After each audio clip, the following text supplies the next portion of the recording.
안녕하세요. 똑딱입니다. 2022년 오늘이죠. 3월 14일 우리나라 정부에서 5세에서 11세 사이 어린이 대상으로 코로나 백신 접종 시행한다고 발표를 했는데요.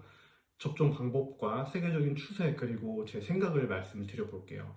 첫 번째로 발표된 정부 안을 보면요.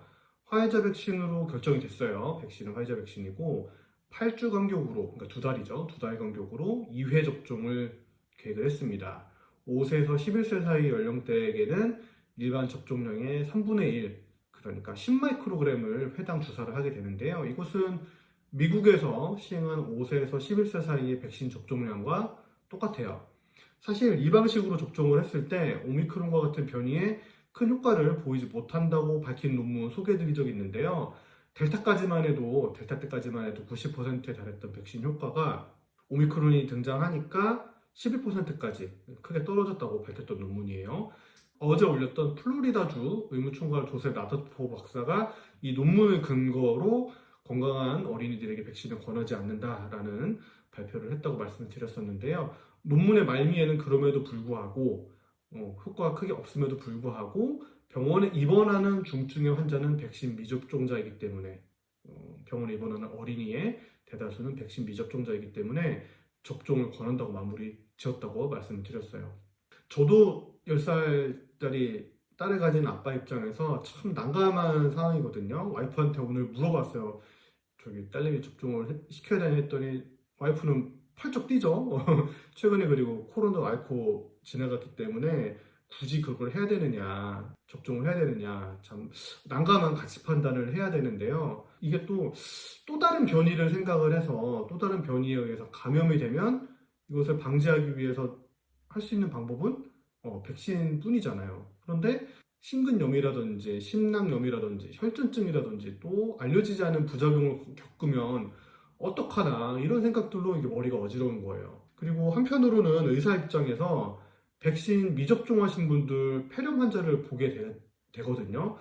그런 분들 보면은 그래도 우리가 가진 유일한 무기인 백신을 저버리는 게 이게 말이 되는 건가 라는 생각도 한편으로 하게 됩니다. 결론적으로는 여러분들이 겪는 혼란과 저나 크게 다르지 않다고 생각을 합니다.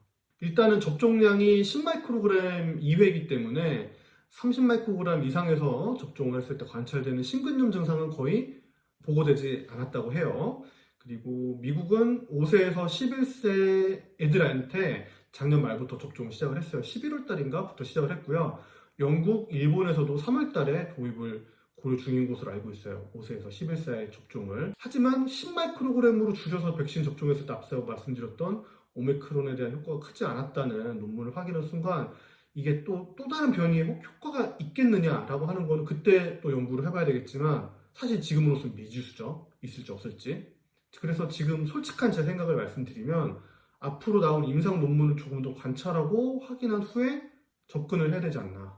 조심스럽게 접근을 해야 되지 않나라는 게 생각이에요. 모두 다 똑같은 상황은 아니겠지만 한 차례 저 같은 경우에는 딸내미가 오미크론을 겪고 지나갔기 때문에 이 아이한테 혹시 모를 백신 접종으로 인한 부작용을 안겨주기는 싫거든요. 의사를 떠나서 한 아빠의 입장으로 드는 생각입니다. 향후 혹시라도 등장할지 모르는 변이에 대해서 기존 백신이 부작용이 굉장히 드물고 거의 속마음으로는 부작용이 제로이면서 감염 예방 효과와 중증화 방지 효과가 크다면 제 생각으로는 무조건 금할 생각은 없긴 합니다. 정부에서도 이미 보호자의 생각을 읽은 것 같아요. 면역 저하자를 포함한 고위험군에게는 적극적으로 백신을 권하면서 그 외의 어린이에게는 자율접종이라는 것을 강조를 하고 있죠. 그래서 결국은 접종 선택은 부모님들께 돌아가게 됐어요. 그래서 여러분들과 제가 할 수 있는 거는 뉴스에 귀 기울이고 새로운 백신 정보, 치료 정보 따라가면서 대응하는 것이라고 말씀드리고 싶어요. 제가 딱 부러지는 얘기를 속 시원하게 답은 저도 못 드리겠습니다. 하나의 우리나라 국민으로서 고민하고 굉장히 조심스럽게 접근을 해야 된다. 앞으로 나올 뉴스를 따라가면서 대응을 해야 된다. 이 정도 말고 다른 조언을 어떻게 더 드릴 수 없을 것 같아요. 과학적으로 당연히 접근을 해야 되겠고요. 그래서 마지막으로 말씀드리면 구독자 여러분들 가정의 안정과 평화가 깃들길 바라면서요. 마치도록 하겠습니다.